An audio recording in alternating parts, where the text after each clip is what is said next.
Sem nenhuma autorização, vos tem perturbado com palavras, transtornando a vossa alma.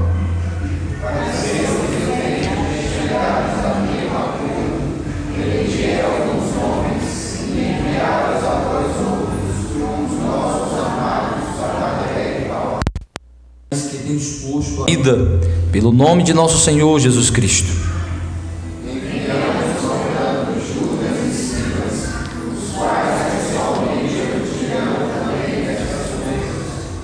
Pois pareceu bem ao Espírito Santo e a nós não vos impor maior encargo, além destas coisas essenciais: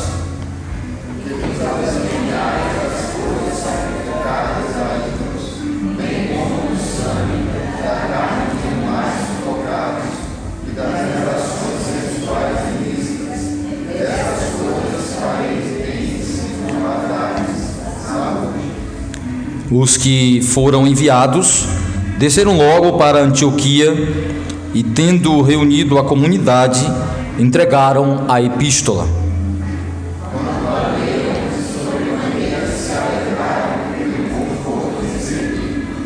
Judas e Silas, que eram também profetas, consolaram os irmãos com muitos conselhos e os fortaleceram.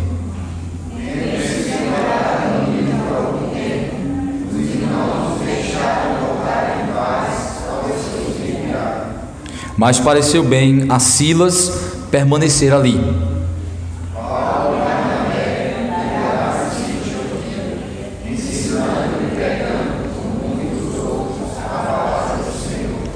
Alguns dias depois, disse Paulo a Barnabé: voltemos agora para visitar os irmãos por todas as cidades nas quais anunciamos a palavra do Senhor, para ver como passam.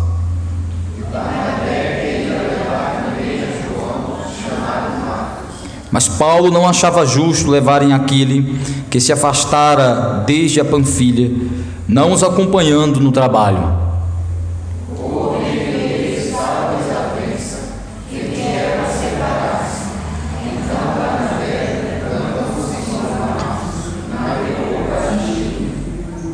Mas Paulo, tendo escolhido a Silas, partiu, encomendado pelos irmãos à graça do Senhor.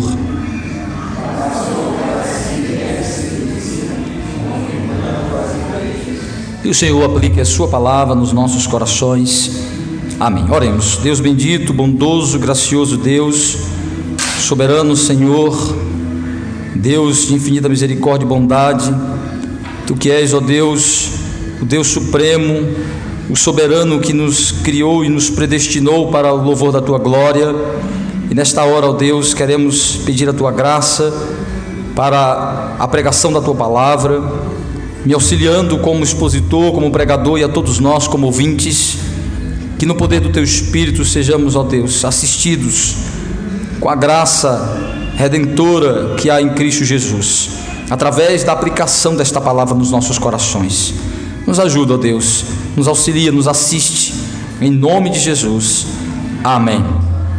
Meus irmãos e amigos, a igreja cristã já está aqui dando seus primeiros passos, já se fortalecendo na sua caminhada, mas ainda com uma certa imaturidade, com uma certa ingenuidade, como uma criança, precisando ainda de edificação, de instrução, de algumas orientações específicas para lidar com alguns desafios que estão surgindo, que estão sendo se manifestando nas comunidades cristãs, principalmente as heresias que vão surgindo, as dificuldades doutrinárias, como essa igreja deve se comportar, lidar com algumas dificuldades, como ela de fato agora vai viver como igreja do Senhor, como ela deve praticar o seu culto, como deve ser a sua atividade cultica e relacional, como esta igreja deve viver, como lidar com as dificuldades.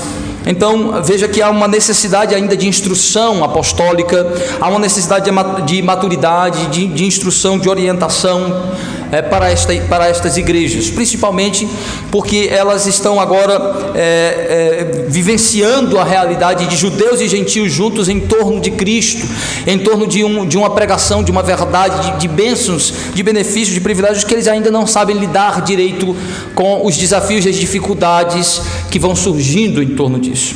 Então nós vimos na exposição passada como as igrejas cristãs gentílicas estavam sendo atacadas por uma doutrina falsa, por uma heresia oriunda de um grupo de fariseus supostamente convertidos, que estavam em Jerusalém e estavam visitando essas igrejas e ensinando que a fé em Cristo não era suficiente para a salvação, que era necessário observar a lei cerimonial mosaica, recebendo o sinal da antiga aliança, a circuncisão, e observando as cerimônias, os ritos da antiga aliança, da antiga administração da aliança, que eles voltassem a praticar o judaísmo, unindo ao cristianismo, a fé e as obras da lei cerimonial se associando.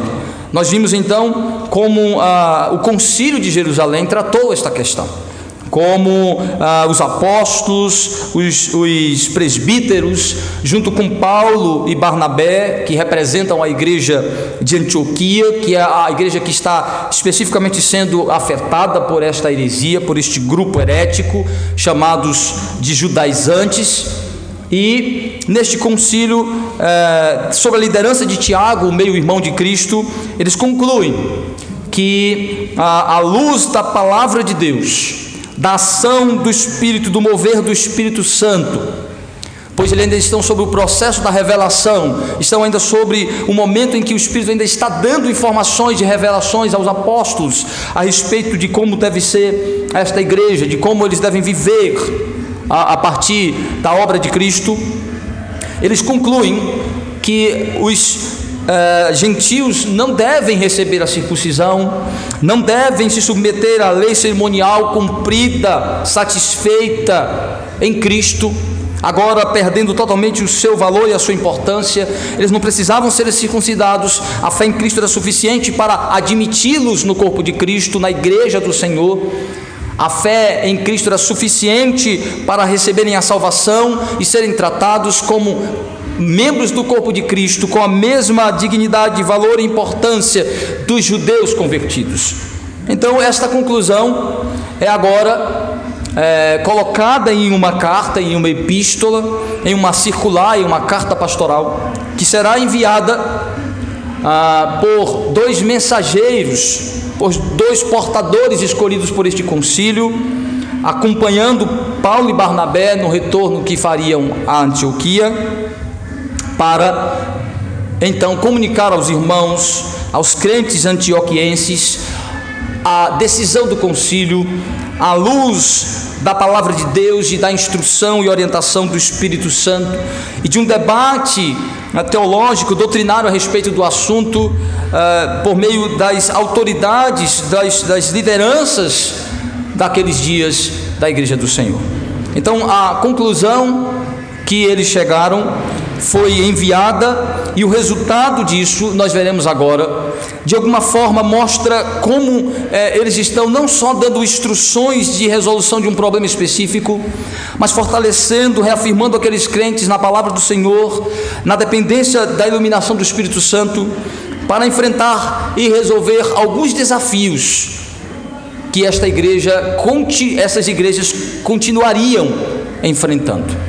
E que isto de alguma forma se aplica a nós, que na nossa caminhada cristã também enfrentaremos de alguma forma desafios semelhantes àqueles crentes, pois alguns daqueles desafios são comuns a todos os crentes em sua caminhada cristã. Que desafios são esses?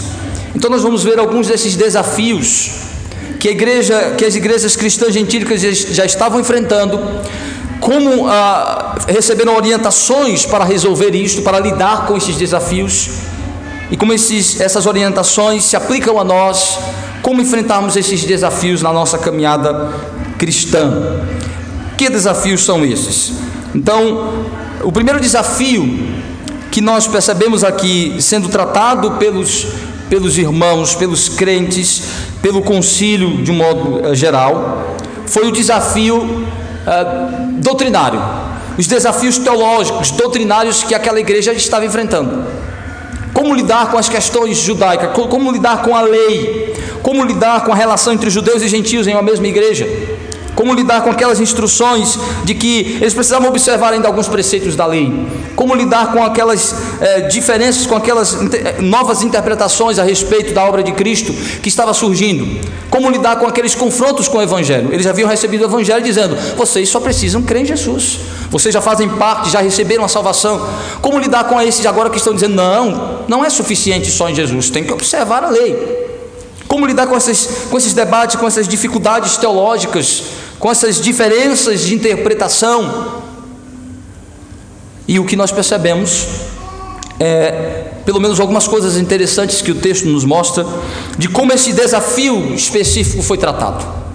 Primeiro, vimos que esta igreja é formada por crentes de verdade.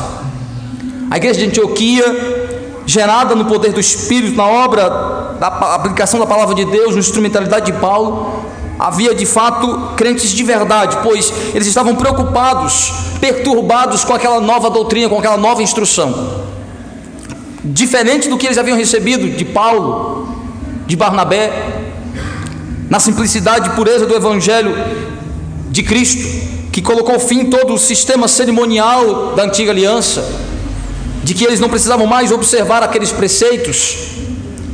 Então eles começaram a ficar perturbados, angustiados, e se preocuparam em resolver essa questão doutrinária, pedindo que Paulo e Barnabé fossem até Jerusalém consultar os apóstolos sobre como resolver este conflito doutrinário, teológico. Eles deveriam voltar à prática da antiga aliança, deveriam se submeter ao judaísmo para complementar a obra de Cristo, não era suficiente.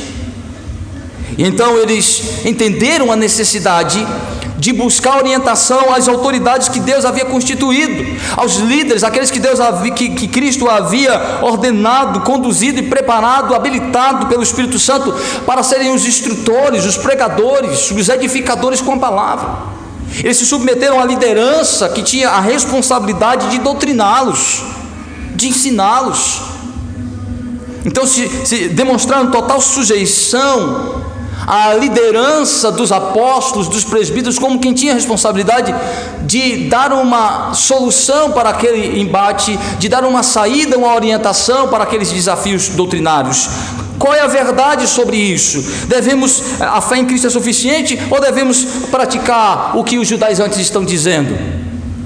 Então isso mostra o reconhecimento deles da importância de que Cristo deu aos pregadores, aos líderes que pregam a palavra de Deus. Aqui, apóstolos como recipientes da revelação direta, presbíteros como expositores, pregadores, líderes permanentes da igreja.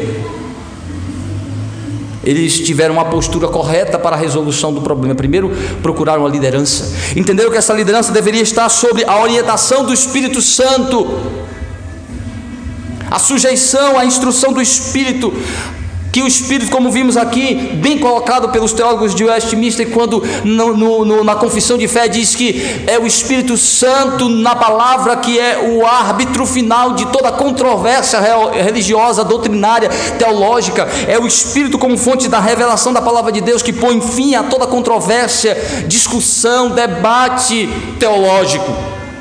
Então eles demonstram total disposição de submeter à instrução do Espírito por meio da instrumentalidade dos apóstolos, que deveriam debruçar-se sobre a palavra e aquilo que o Espírito estava revelando, confirmando a palavra dada. Então isso mostra a disposição de submeter à liderança escolhida por Cristo e preparada para pregar a palavra revelada pelo Espírito, e ao poder iluminador do Espírito Santo para dar discernimento. Vejam o que o texto diz. Vejam comigo a partir do versículo 22. Então pareceu bem aos apóstolos e aos presbíteros com toda a igreja, tendo elegido homens dentre eles, enviá-los juntamente com Paulo e Barnabé a Antioquia. Foram Judas, chamados Barsabás, e Silas, homens notáveis entre os irmãos. Não significa que o concílio não confiava em Paulo e Barnabé. Pelo contrário, nós percebemos que a necessidade de escolher 2 irmãos aptos, preparados, habilitados, porque o texto até diz que eles eram homens experimentados, reconhecidos dentro da comunidade, se destacaram e haviam recebido do Espírito Santo o dom de profetizar, cooperando com os apóstolos na revelação, pregando através da revelação da profecia, confirmando, reafirmando a revelação apostólica. Ajudava na igreja de Jerusalém com as profecias. Então eram profetas, tinham dons, o dom da profecia, cooperando debaixo da autoridade apostólica.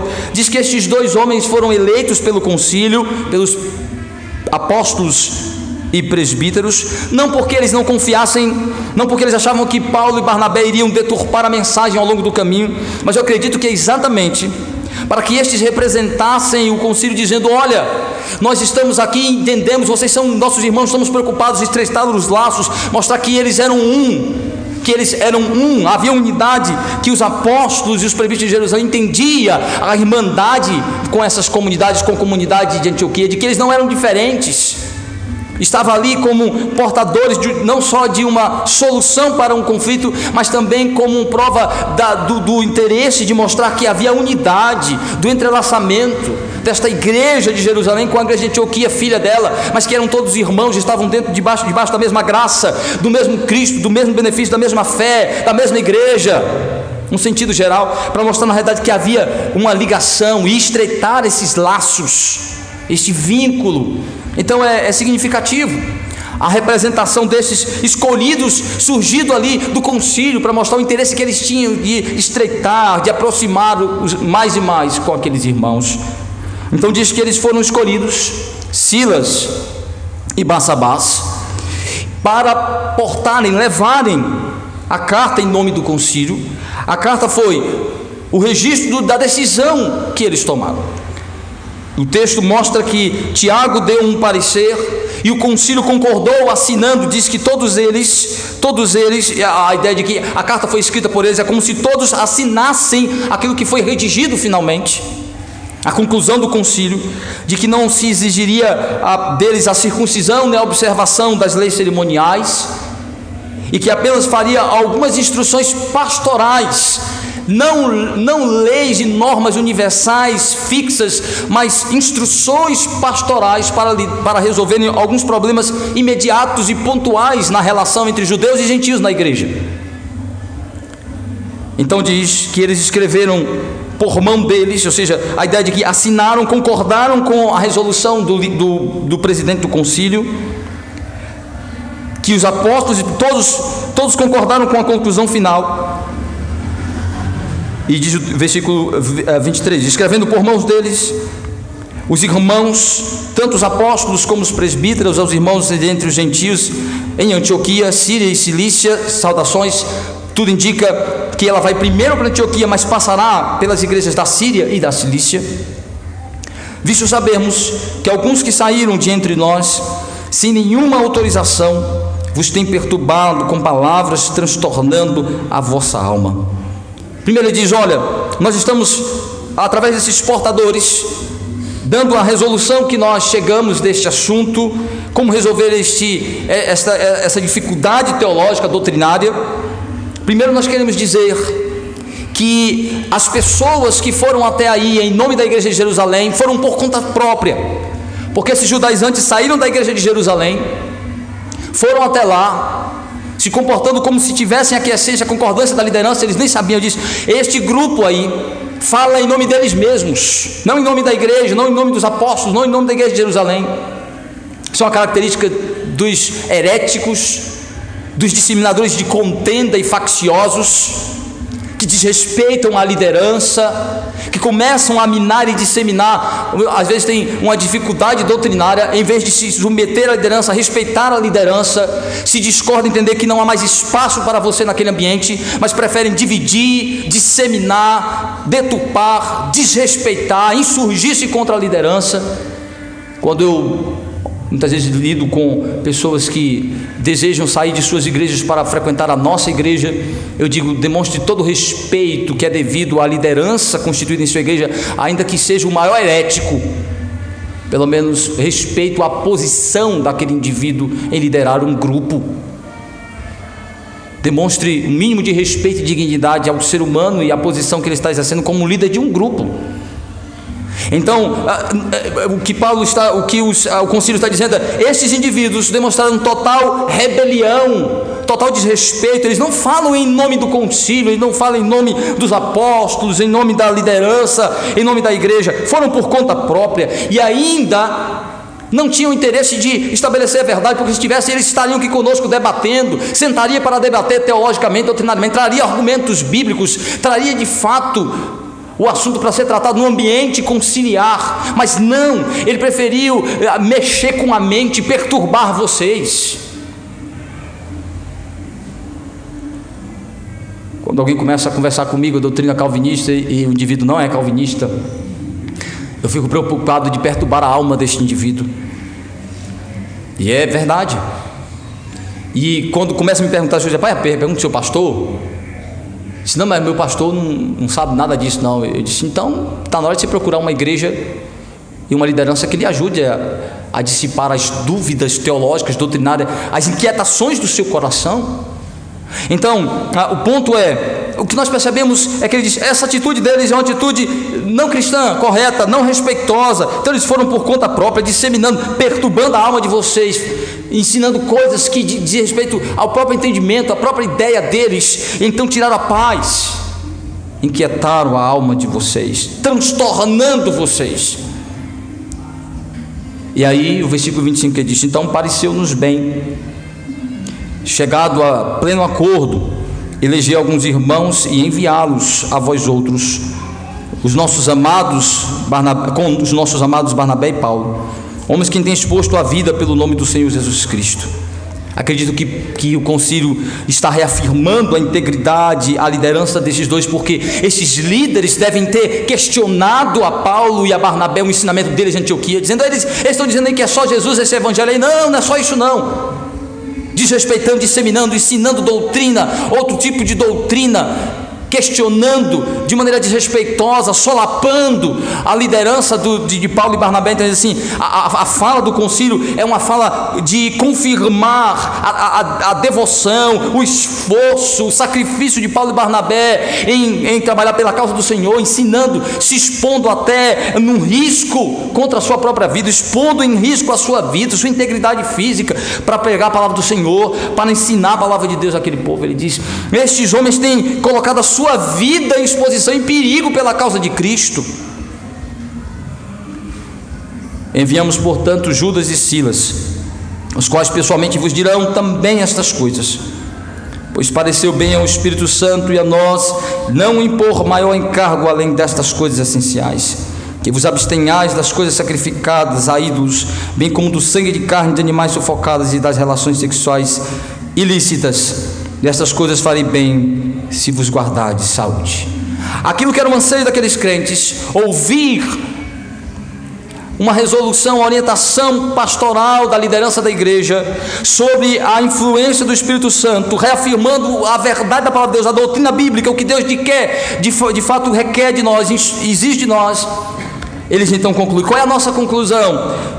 Nós chegamos à conclusão, pelo poder do Espírito, pela influência do Espírito, pela orientação do Espírito Santo, e vimos que eles fizeram isso também, analisando, ouvindo os relatos, debatendo o assunto, debruçando-se sobre as Escrituras, sujeitando-se ao Espírito Santo e a orientação específica do Espírito Santo. Concluíram que não deveriam exigir circuncisão daqueles crentes, não deveriam exigir observância da lei cerimonial, porque ela havia perdido o seu valor. Não vamos mais colocar isso os judaizantes são heréticos, mentirosos, negam a Cristo. Não vamos impor este encargo sobre vocês, Então a conclusão é de que eles não deveriam observar as exigências daqueles homens para serem salvos. Mas eles dão algumas instruções pastorais, mas nós temos algumas observações, nós temos algumas instruções. Tem uma coisa interessante, a fala dos judaizantes era uma fala de imposição, de desrespeito, dizendo assim, se vocês não se circuncidarem não pode ser salvo, estão perdidos, vão para um quinto dos infernos. Mas a instrução dos apóstolos, dos presbíteros, é pastoral, é de uma recomendação amável, dócil, de acolhimento, de falar ao coração, de pastorear. E cremos que este parecer para estes aspectos específicos não é uma lei permanente, isso não vai se tornar uma regra, mas uma orientação para o momento, para resolver os conflitos do momento. Veja o que é que eles pediram. Nós não vamos impor o cargo da exigência de serem circuncidados, mas pedimos que vos abstenhais das coisas sacrificadas, bem como do sangue de carne de animais sufocados e das relações sexuais ilícitas, destas coisas fareis bem se vos guardardes saúde. Não concordam com os judaizantes, mas pedem que eles se abstenham de algumas práticas comuns dos pagãos e evitem algumas práticas ofensivas para os judeus, para facilitar a convivência judeus e gentios na igreja. Veja que eles não mandam eles para não comer carne de porco, fazer uma dieta específica, não manda eles passarem por cerimônias de limpeza, que não poderia tocar em mortos, em corpos, que evitar coisas que cerimonialmente ficariam impuros. Não, são instruções que têm a ver com a vida relacional e a vida moral. Então diz assim: vocês têm que evitar a idolatria, porque idolatria aí não é só uma instrução temporal, é o que vocês têm que fazer. Vocês adoram a Deus, não podem praticar nada que seja idólatra. Vocês devem abster-se da imoralidade sexual, porque chamados para a santidade. Aí não é uma mera instrução pontual, cultural, específica, mas é o geral, é o que todo crente deve buscar: a santidade, pureza do seu corpo, uso santo do seu corpo, a pureza de sua sexualidade, de sua prática sexual. A busca pela castidade, pela pureza, guardando-se para o casamento, para desfrutar da vida sexual apenas dentro desse contexto, evitando toda distorção, perversão sexual. Então, essas instruções, como outras, mas aqui tem 2 pontos específicos, que é a relação com carnes sacrificadas. Eles dizem: olha, pedimos, é bom que vocês abstenham-se das carnes, não comam de jeito nenhum carne sacrificada, para não criar dificuldade, para não criar empecilho. Não comam carnes sacrificadas aos ídolos, e nem animais degolados ou sufocados, e não comam sangue, porque essas coisas diretamente ofendiam os judeus, que também convertidos estavam ainda amadurecendo no entendimento da relação com os gentios. E vimos aqui semana passada, e até por uma questão de saúde, de higiene, porque comer animais que só são degolados sem o derramar todo do sangue, não é saudável este tipo de carne. E não só isso, para um judeu comer sangue, comer a carne misturada com sangue era algo ofensivo. Então o que é que eles queriam? Dirimir os obstáculos, diminuir o máximo os obstáculos da relação, da comunhão, que eles amadurecessem, fossem construindo. E posteriormente essa ordenança, essa instrução do concílio é suspendida, porque Paulo, em 1 Coríntios, quando debate este assunto no capítulo 8, no capítulo 10, ele já conclui que não é mais necessário proibir os cristãos judeus de comer a carne sacrificada, exceto quando esta estiver lá no templo, pois aí eles se associariam ao espírito pagão, idólatra. Mas a carne em si, Paulo disse, não tem problema nenhum. Isto é melhor debatido por Paulo, quando em 1 Coríntios ele vai explicar como deve ser a relação do crente gentil com a carne sacrificada a ídolos. Ele vai dizer: se a carne estiver no templo, não coma lá por causa da associação ao espírito pagão. Se a carne estiver no comércio, compre como um objeto de comércio, como qualquer outro, como alimento, qualquer outro que você vai lá e compra, não pergunta a procedência e a origem, é um alimento, é um objeto de comércio. Então vá lá e compre. A carne em si não tem, mesmo que tenha sido fruto lá do sacrifício aos demônios, aos ídolos, não tem poder de bênção nem de maldição, é objeto, é alimento. Paulo disse: se está no comércio, não tem problema nenhum. Está na casa mesmo do pagão, ele chamou para uma refeição, ele não chamou para uma celebração religiosa, ele chamou para uma refeição e botou a carne. Você coma assim, ninguém disser: olha, essa carne aí é da festa lá do Deus pagão. Se disserem isso, Paulo disse: não coma, não porque você terá algum problema religioso, espiritual, mas por causa da consciência de quem lhe disse que aquilo era de origem pagã. Então Paulo dá a melhor instrução sobre isso, mas esta agora é necessária para poder criar um clima de paz, de comunhão, para melhor facilitar a relação entre judeus e gentios. Então a conclusão do concílio não é concordando com os judaizantes, mas discordando dos judaizantes, mas dando orientações práticas necessárias para que esses irmãos pudessem conviver, esperar amadurecer e amadurecer as instruções sobre como lidar especificamente com aquela questão. Diz o texto que os que, ao ouvirem isso, diz o texto, eles se alegraram, tendo reunido com a comunidade, entregaram a epístola, e quando a leram sobremaneira, se alegraram pelo conforto recebido. Judas e Silas, que eram também profetas, consolaram os irmãos com muitos conselhos e os fortaleceram. Tendo se demorado por alguns dias, algum tempo, os irmãos deixaram voltar em paz aos que o enviaram. Então o texto diz que esses irmãos entenderam e acolheram a resolução deste conflito doutrinário.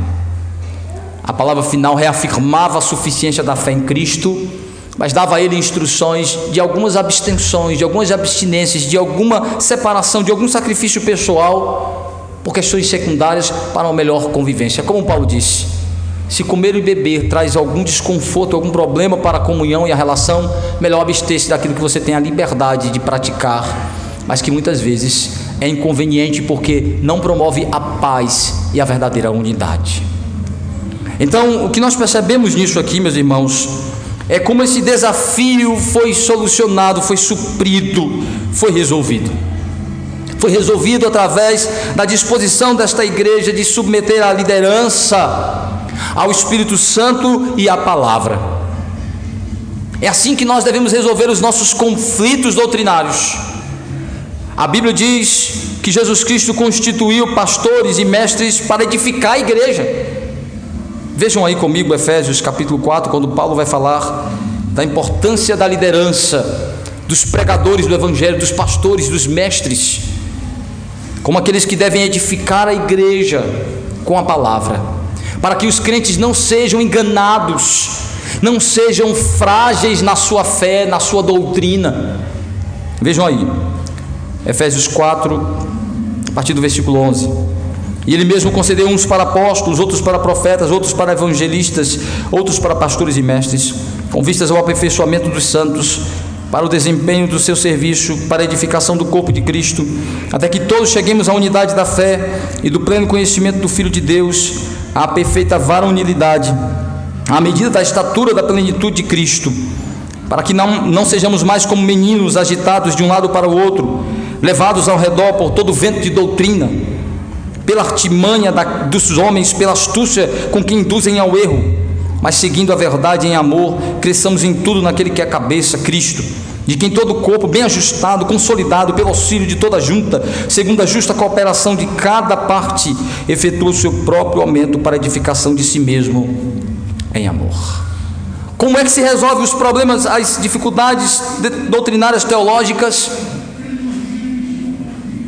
Sujeitando-nos àqueles que têm a responsabilidade de ensinar, de instruir, de pregar, os líderes, os pastores. Aqui ele coloca aqueles primeiros apóstolos, profetas, o recipiente da revelação, mas pastores e mestres, os edificadores permanentes da igreja, pregando o evangelho. Para quê? Para que os crentes sejam fortalecidos na palavra de Deus.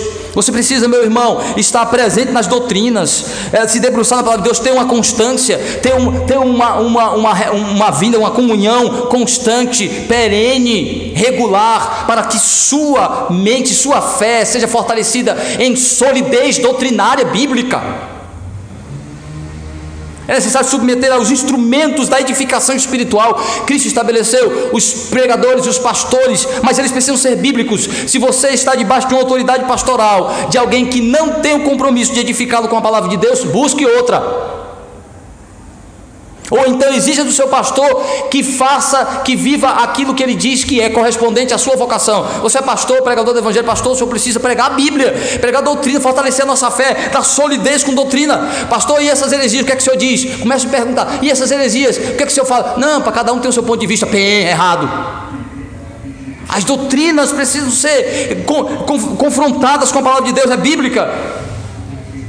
Diz que é a responsabilidade dos pastores fortalecer os crentes para eles não serem meninos ingênuos, para eles não serem enganados pelos heréticos que são malabaristas, que são mágicos, porque criam o ilusionismo. Parece verdade, mas não é. Enganam. Então é necessário estarmos sujeitos, submetidos a uma liderança pastoral que ensina a palavra de Deus, que fortalece a nossa fé, que dá substância bíblica à nossa fé. Claro que nós não temos todas as respostas, porque a Bíblia não tem todas as respostas, mas temos todas as doutrinas e as bases necessárias para ter uma fé sólida, uma doutrina sadia, uma fé genuína e verdadeira. Então o texto mostra que a solução é nos submetermos às autoridades constituídas para ensinar a palavra de Deus e o Espírito Santo, que é aquele que já nos deu a revelação e agora nos dá a iluminação. Por isso devemos também entender que o Espírito Santo, ao longo da caminhada cristã, iluminou de maneira especial algumas mentes para se aprofundar na palavra de Deus, estruturar para nós sistemas de interpretação que nos ajudam, como os símbolos de fé de Westminster, por exemplo, os catecismos, a confissão de fé é de fundamental importância, porque a doutrina que está na Bíblia de uma maneira mais ampla, ela é condensada, organizada, sistematizada para nós nos símbolos de fé, mostrada as suas relações, implicações. Deus, em sua graça, pelo Espírito Santo, iluminou a mente dos reformadores, de Calvino, de Lutero e de tantos outros, para se debruçar sobre as Escrituras e nos ajudar com mais luz sobre o entendimento da doutrina bíblica. É importante lermos bons livros que nos ajudam a ter mais luz do Evangelho. Por isso que eu às vezes oriento alguns jovens quando dizem assim: pastor, eu queria ler um livro sobre tal seita, tal heresia. Eu digo: você já leu sobre a informação bíblica sobre isso, sobre o aspecto doutrinário sadio desta doutrina? Você vai, antes de você ler um herético, tem que ler um ortodoxo, tem que ler um autor bíblico. Antes de você lidar com as heresias, aprofunde-se na doutrina, na sã doutrina. Porque muitas vezes você vai ficar com sua mente rodando, confusa, louca, sem paz, perturbado, como os crentes de Antioquia estavam angustiados, perturbados. E agora, se Jesus não é suficiente, e disseram que é, e agora a gente tem que voltar tudo de novo, perturbados, angustiados. Então ele diz, o texto mostra que essas pessoas esses crentes submeteram à orientação do Espírito Santo, a iluminação do Espírito Santo na mente da liderança, reafirmando o Evangelho que Cristo deu a eles por meio dos apóstolos. Devemos nos submeter à liderança na sujeição maior do Espírito Santo, porque é Ele o autor da palavra e o iluminador das nossas mentes. O pastor só é confiável quando ele é bíblico e sujeito ao Espírito Santo de Deus, que fala na palavra e por meio dela. E é isso que ele está mostrando para nós. É assim que resolvemos nossos conflitos doutrinários. Deveríamos fazer isso, e esta é a orientação da palavra de Deus. E como alguns pensam, contrário ao que alguns pensam, isto é necessário, porque é assim que haverá verdadeira unidade, verdadeira paz e verdadeira alegria. Veja que o texto mostra que os heréticos é que estavam dividindo a igreja, os judaizantes é que estavam criando perturbação, facção, mas a doutrina bíblica reafirmada reativou a unidade entre os judeus e gentios convertidos, deu mais liga e unidade aos crentes. Os crentes de Antioquia ficaram felizes em verem que havia uma unidade de crença, de fé, de verdade entre eles e os crentes de Jerusalém, que todos criam em uma mesma verdade essencial em Cristo, estavam unidos por uma mesma fé. Então, diferente do que alguns acham, que a doutrina divide, a doutrina une. O que divide é a heresia, o que divide é a fofoca, o que divide é o pecado. Doutrina não divide a igreja, a doutrina une a igreja. Esses crentes presbiterianos estão dividindo as igrejas, mentiroso. Esses calvinistas dividem a igreja, mentira. A doutrina, pelo contrário, já falei isso algumas vezes, que o calvinismo em seu nascedouro unia denominações diferentes, como presbiterianos, batistas e congregacionais, em torno da essência do evangelho, daquilo que era o coração do evangelho, as doutrinas da graça, que naquilo que eles tinham diferença, supriam naquilo que eles tinham em igualdade. A doutrina une. A doutrina calvinista uniu crentes diferentes ao longo da história, uniu presbiterianos, uniu batistas, uniu congregacionais, uniu anglicanos. Mentira. A doutrina bíblica não separa, não divide, une, fortalece em torno de Cristo, promove mais a liga da unidade. Tiago diz que o conhecimento que vem, o próprio Tiago que está liderando, diz que o conhecimento que vem de Deus é um conhecimento pacífico, que une, que perdoa, que acolhe, mas o conhecimento satânico divide, é faccioso. Não, é a heresia que separa e divide as igrejas e cria intrigas. A doutrina bíblica une, promove paz. Diz que esses crentes, ao ouvirem a reafirmação da doutrina da verdade, da suficiência de Cristo, eles ficaram em paz. Doutrina gera paz, gera verdadeira alegria na certeza de que estamos firmados na verdade. A doutrina bíblica é âncora para a alma, é paz, é tranquilidade, é lugar forte. Então não, meus irmãos, é mentira. Devemos sim sempre buscar reafirmar a nossa fé nas bases das doutrinas bíblicas. Aí está a solução dos nossos conflitos e angústias de nossa alma. Então o texto mostra que nessa caminhada o desafio teológico e doutrinário é resolvido na sujeição da liderança pastoral, sob a sujeição do Espírito Santo e da palavra. E o texto continua mostrando um outro desafio, o desafio das relações, os desafios relacionais.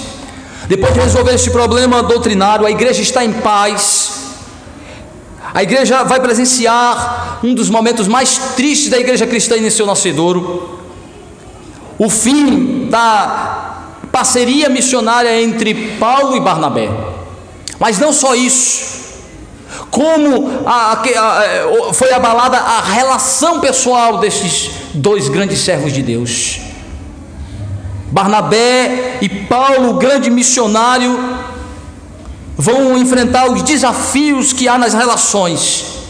Quando crentes discordam, líderes discordam naquilo que pode ser discordado, não doutrinariamente do que é essencial, mas em opinião, em pontos de vista sobre questões eclesiásticas, administrativas, religiosas. Agora veja, o texto diz que a igreja de Antioquia agora apaziguada, em paz, doutrinariamente fortalecida, pois Silas e Judas permanecem alguns dias ali, confirmando a fé, pregando, falando mais ainda, pastoreando mais, fortalecendo aqueles crentes. Eles vão presenciar o grande embate entre Paulo e Barnabé. Diz o texto, a partir do versículo de número 34. O texto diz que Judas retornou para a cidade de Jerusalém, Silas permaneceu ali. Versículo 35. Paulo e Barnabé demoraram-se em Antioquia, ensinando e pregando com muitos outros a palavra do Senhor. Alguns dias depois, disse Paulo a Barnabé: voltemos para visitar os irmãos, por todas as cidades nas quais anunciamos a palavra do Senhor, para ver como passam. E Barnabé queria levar também a João, chamado Marcos, mas Paulo não achava justo levarem aquele que se afastara dele desde a Panfilha. e não os acompanhando no trabalho. Houve entre eles tal desavença que vieram a separar-se. Então Barnabé, levando consigo a Marcos, navegou para Chipre. Mas Paulo, tendo escolhido a Silas, partiu encomendado pelos irmãos à graça do Senhor, e passou pela Síria e Cilícia, confirmando as igrejas. Um outro desafio mostra como é difícil as relações. Mesmo crentes, mesmo liderança forte como Paulo e Barnabé, vimos a relação aqui atingida. Eles não eram só parceiros missionários, não eram só companheiros da viagem missionária, haviam se tornado amigos, pessoas, irmãos próximos, pois Barnabé havia se tornado um tipo de mentor espiritual de Paulo, pois quando ele chegou em Jerusalém, que houve até uma certa rejeição da igreja de Jerusalém no primeiro momento, foi Barnabé quem o levou para os apóstolos, para ambientá-lo, para ajudá-lo, para acolhê-lo. Ele passa aí fazer uma mentoria espiritual, ajudar Paulo na sua caminhada.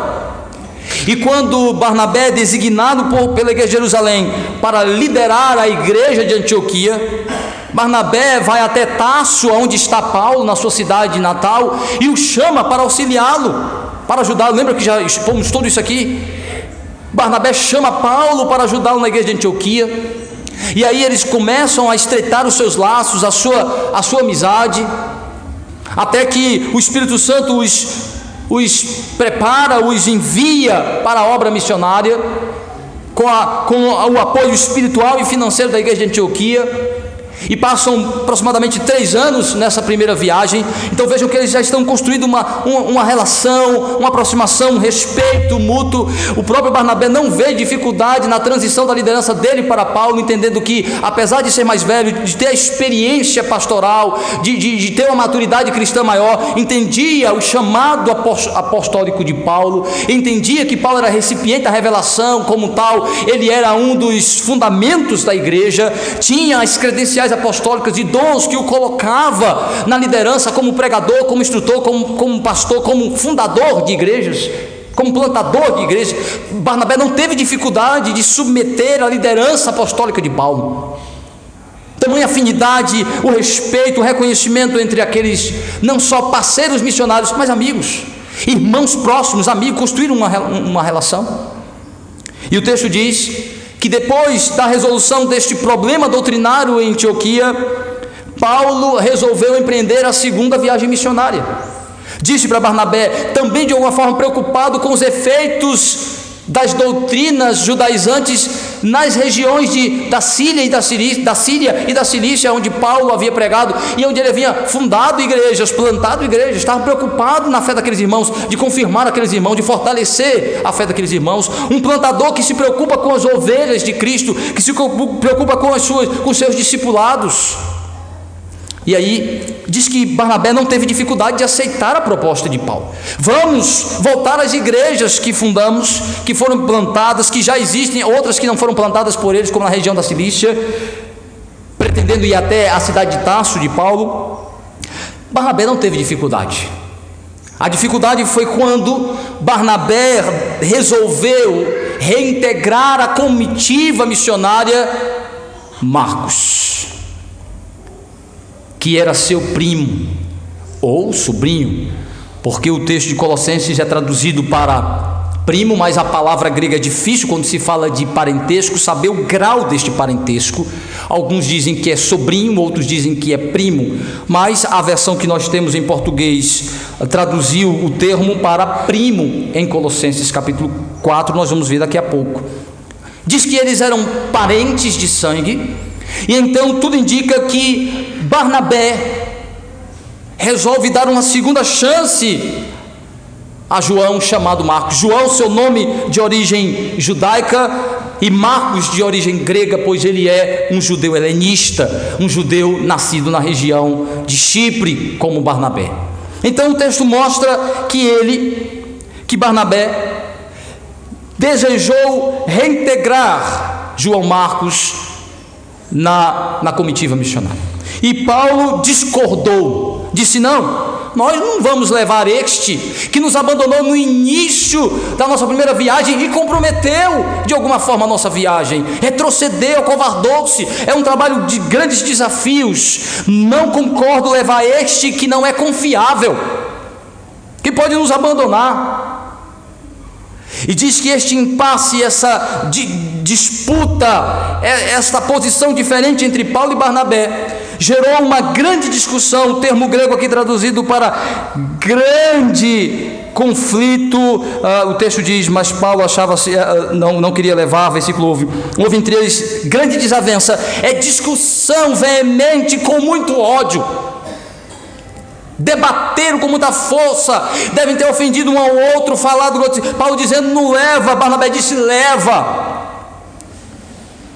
Se ele for, Paulo diz: eu desisto. Barnabé disse: se ele não for, eu também desisto. E diz que houve grande desavença. Esses dois servos de Deus, grandes líderes da igreja, fundadores da igreja, referência da igreja, estão debatendo sobre um ponto específico da missão: se leva ou não um rebelde, alguém que se mostrou fraco. E diz que o resultado disso foi o abalamento da relação pessoal entre esses homens e o fim da relação missional, da parceria missionária. Barnabé pegou Marcos, foi para Chipre. Paulo, aproveitando a presença de Silas, e que havia presenciado as orientações, as instruções de que ele era um homem habilitado, um homem experimentado, alguém confirmado com dons, um profeta, alguém já servindo o reino de Deus em Jerusalém, o admitiu como seu parceiro missionário para viajar. O que nós temos aqui? Primeiro, é importante nós entendermos a essência de toda essa questão.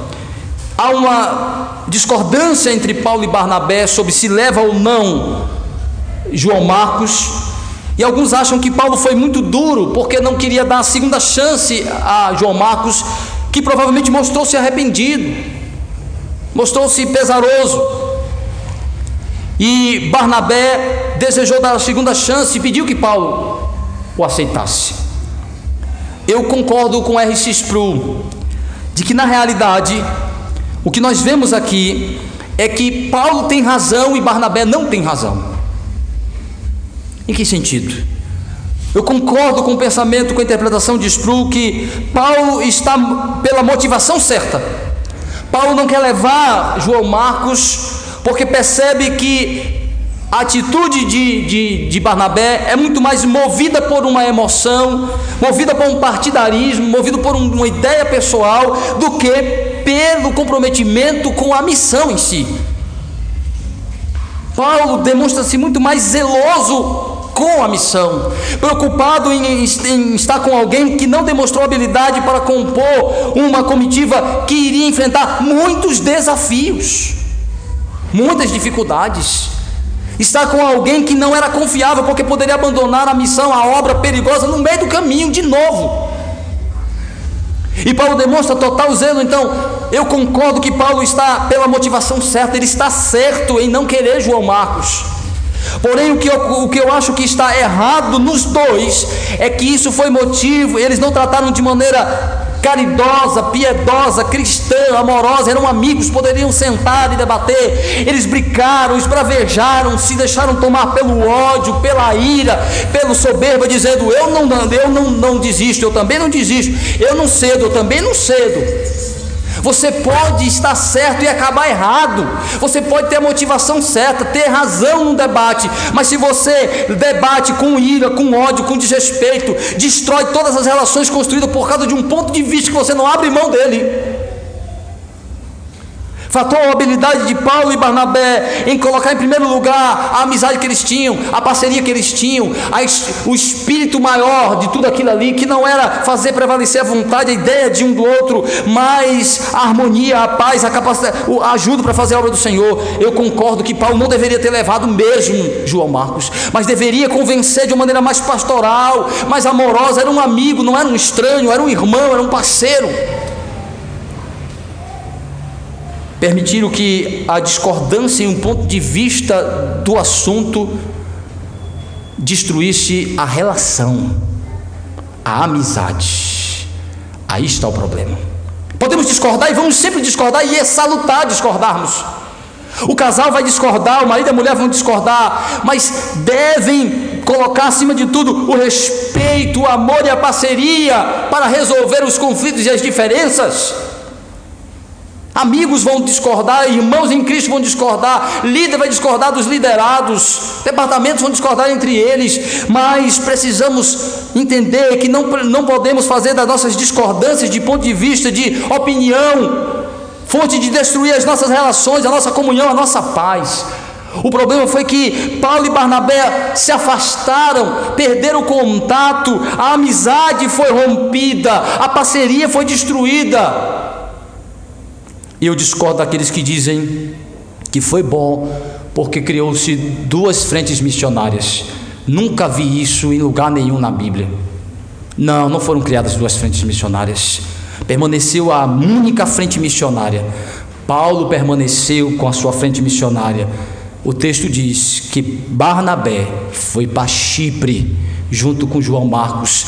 Nunca mais Lucas fala dele, e Chipre é sua cidade natal. Ele com raiva voltou para sua cidade natal para trabalhar lá, para ficar lá. Não tem nenhum texto mostrando que Barnabé empreendeu viagem missionária, que Barnabé fundou igreja junto com João Marcos. Não, diz que ele pegou João Marcos com raiva e disse assim: venha, vamos para casa, meu filho.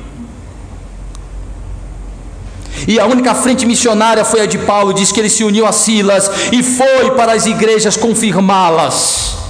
E tem mais. O texto concorda comigo.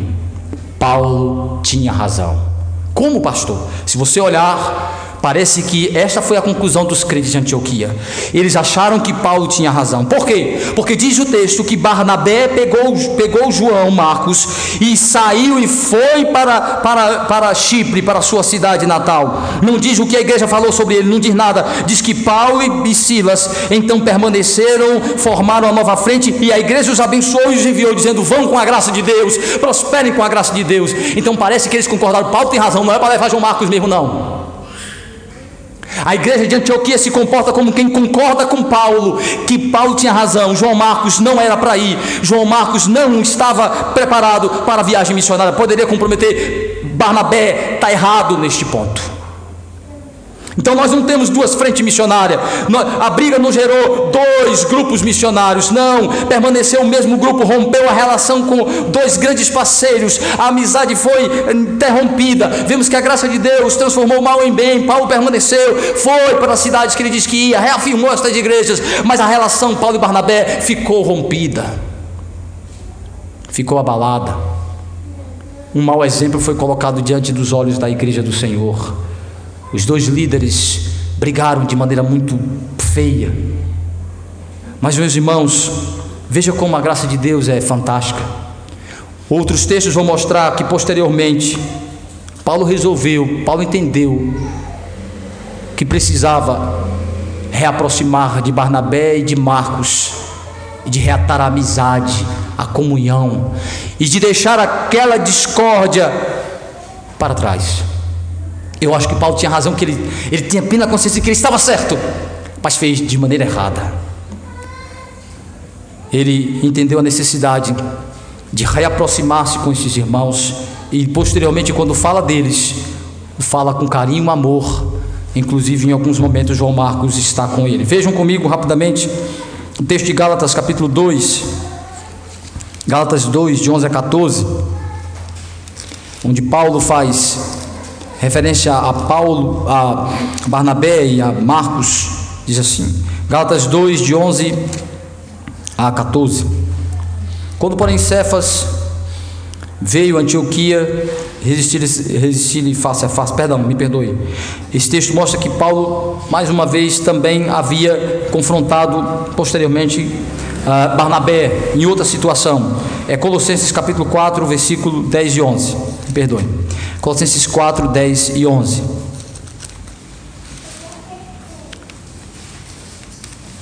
Colossenses capítulo 4, versículo 10 e 11. Diz assim: Saúda-vos Aristarco, prisioneiro comigo, e Marcos, primo de Barnabé, sobre quem recebestes instruções. Se ele for ter convosco, acolhei-o. E Jesus, conhecido por justo, os quais são os únicos da circuncisão que cooperam pessoalmente comigo pelo reino de Deus, eles têm sido o meu lenitivo. O que Paulo está dizendo aqui? Paulo está falando de Barnabé e falando de Marcos, dizendo que Marcos está com ele lá, ele está preso em Roma. Marcos está com ele, diz que agora ele é muito útil. Marcos está com ele lá, e diz: Marcos, junto com seu primo ou tio Barnabé, me foram muito úteis, foram uma fonte de alento. Lenitivo é alento, de consolo, de conforto nos momentos mais difíceis. Poucos me assistiram nos momentos mais difíceis, mas Barnabé e João Marcos me ajudaram muito, me consolaram, me confortaram muito. Mas Paulo não faz nenhuma referência ao problema que eles tiveram, mas mostra que houve um reatamento, uma reaproximação, um reconhecimento de que agora, de que João Marcos estava sendo útil, cooperando de alguma forma com o Evangelho, tinha alguma utilidade no reino de Cristo, de que aquela desavença foi resolvida, que a amizade foi reatada, que os irmãos se reaproximaram. Então, por mais que você venha discordar, e essa discordância possa gerar uma briga, um debate que não deveria, você precisa, com a graça de Deus, submeter ao tratamento do Senhor, reativar as suas relações, não permitir que as diferenças de opinião sejam mais fortes do que o amor, a relação, a comunhão, a história construída juntos. E percebemos que esta dificuldade relacional entre Paulo e Barnabé foi suprida com a graça de Deus posteriormente. Mas o texto, meus irmãos, continua mostrando também que é um outro grande desafio que a igreja enfrenta. É o desafio vocacional. As relações são difíceis, mas também existe o desafio vocacional, que eu entendo que de alguma forma está presente neste texto, quando Paulo diz que não achava justo, versículo 38, levar João Marcos, porque ele havia abandonado, porque ele havia deixado o trabalho no meio do caminho. De alguma forma, Paulo entende a não vocação de João Marcos, que João Marcos não estava preparado, não era habilitado, não tinha os dons necessários, de que não era a área dele. Viagens missionárias, ser um missionário no campo não era a vocação, não era, ele não tinha capacidade de dons, ele não tinha capacidade física, emocional, se abalou, retrocedeu. Paulo entende que ele não é apto, ele não é vocacionado para servir naquela área específica. Como é que a gente percebe isso? Porque nós vamos ver que Paulo está muito consciente de que ele não deve ir, porque ele comprometeu. E esse comprometimento tem a ver com a inaptidão, com a incapacidade, com a falta dos dons necessários. Lá em Provérbios, capítulo 25, versículo 19, é bem interessante.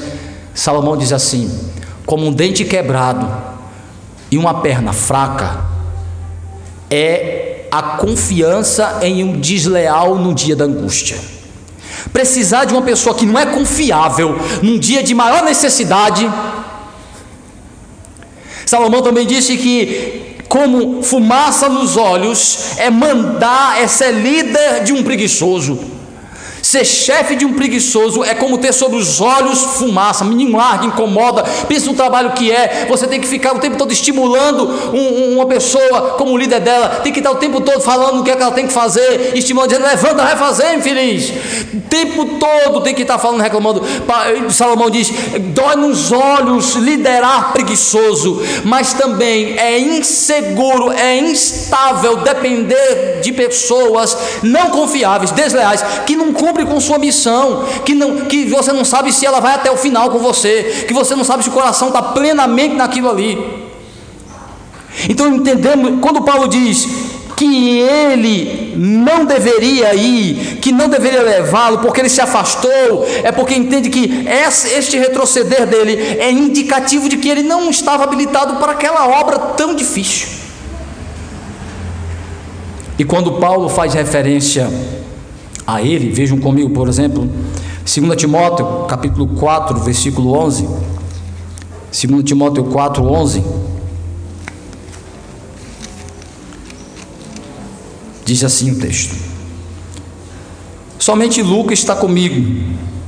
Toma contigo Marcos, traze-o, pois me é útil para o ministério. Paulo falou que preso, Marcos estava com ele. Agora diz, preso mais uma vez, fala para Lucas levar João Marcos para lá, para a prisão, porque João Marcos era muito útil para ele no ministério. Como a gente acha que João Marcos se tornou útil? Entendemos que quando ele volta para Chipre com Barnabé, que reflete a respeito de sua vocação, de seu chamado, de como ele pode servir, a graça do Senhor conduz a entender que ele se tornaria um grande cronista, um grande escritor, um grande cronista da obra de Jesus Cristo, a ponto de se tornar um dos autores do Evangelho, o Evangelho de Marcos.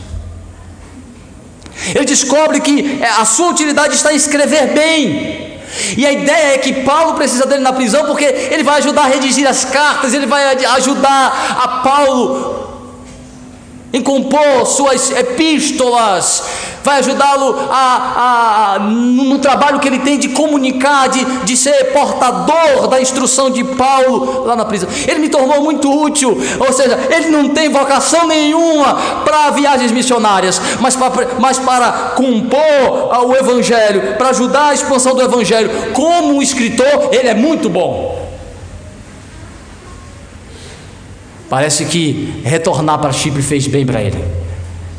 Parece que havia muito mais uma pressão de Barnabé em tentar trabalhar e fazer dele um grande missionário, de ajudá-lo a se tornar um missionário, do que a vocação real dele. A vocação é escrever, a vocação é ser um cronista, e diz Paulo que ele está sendo muito útil lá na prisão. E do que Paulo mais precisava era de alguém que escrevesse para ele naqueles dias, ou então fosse portador de um recado de Paulo para alguma igreja. Isso era muito comum. Ele me é útil, reconheceu sua vocação, ele não tem linha de frente, não é com ele.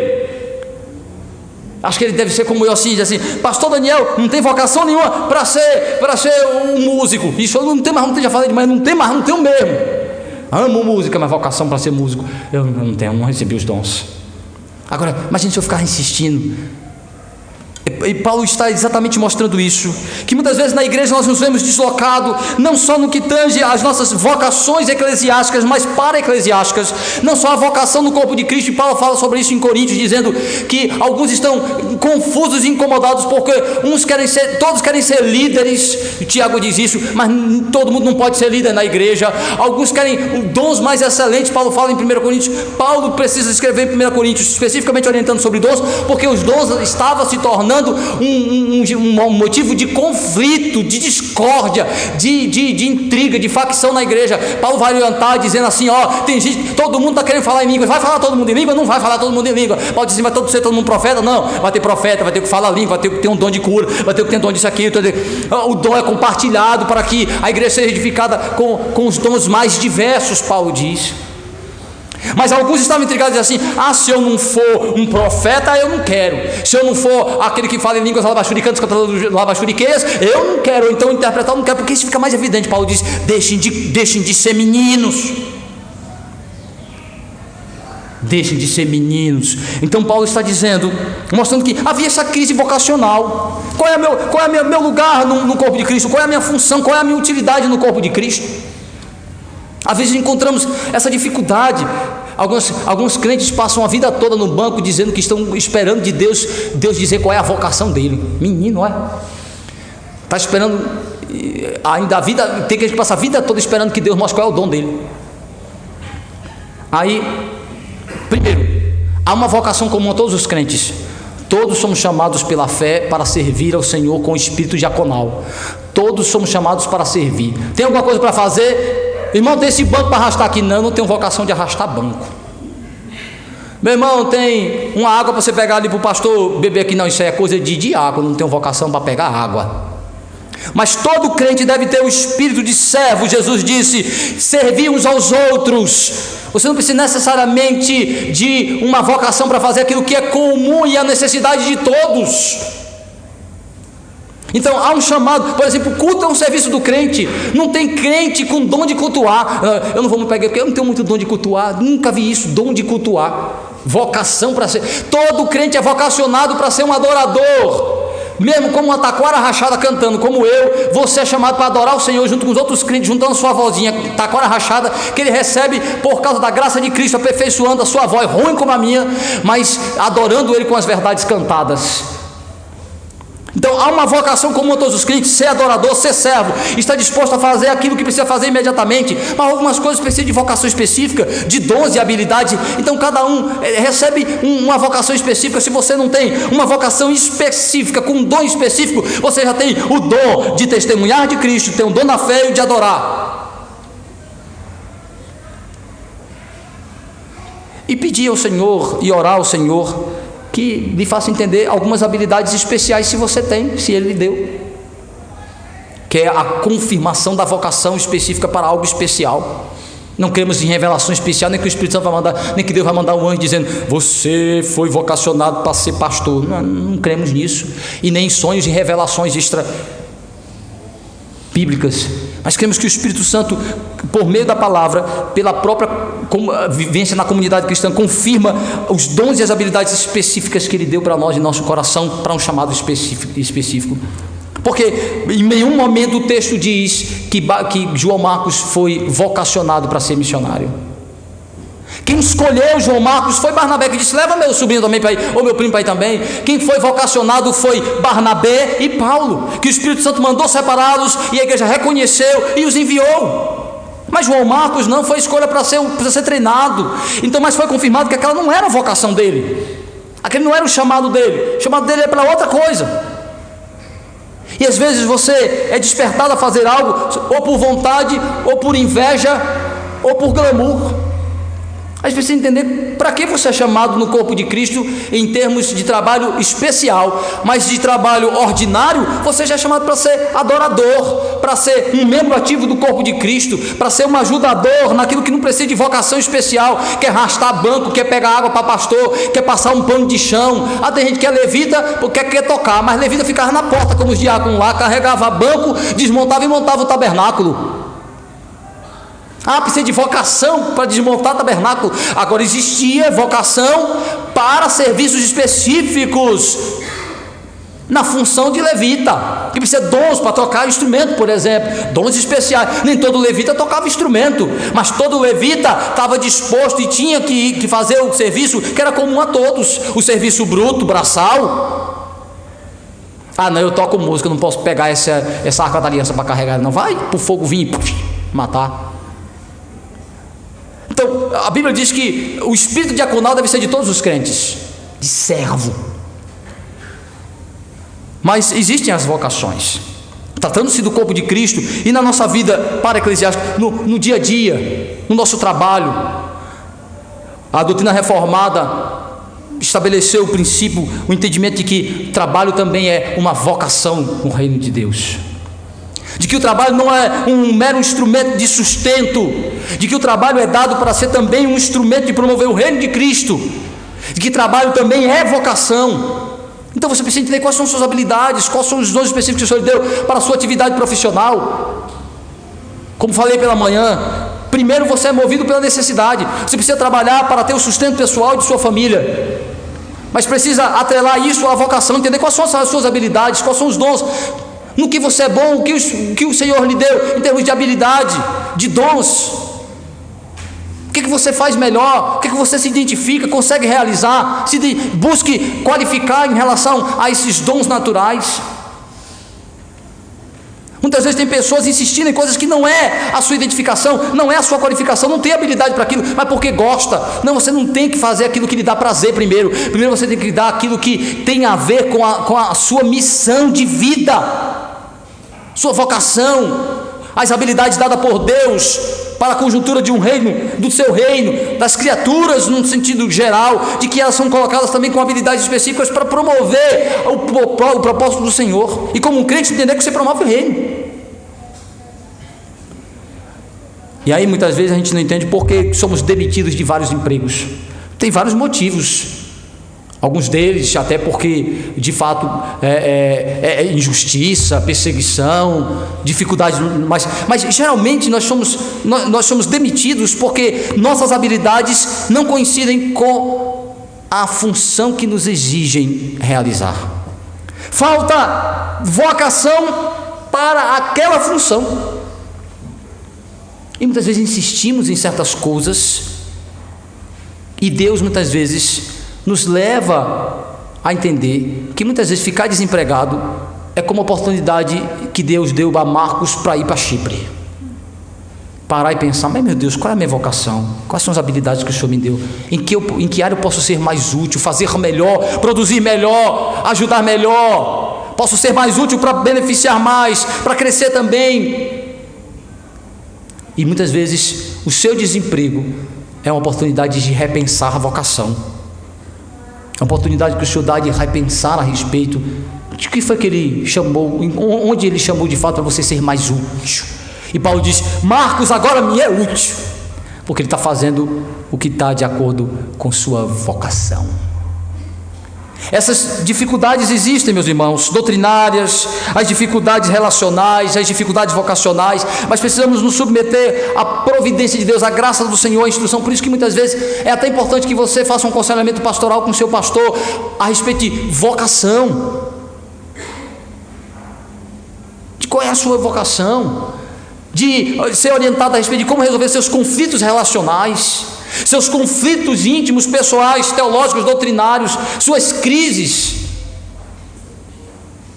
Essas dificuldades existem, esses desafios permanecem, mas a graça de Deus nos supre, nos ajuda, como ajudou a igreja de Antioquia, ajudou a Paulo e Barnabé e a Marcos, e esta graça também nos assiste dia após dia. Que Deus em Cristo nos abençoe. Amém.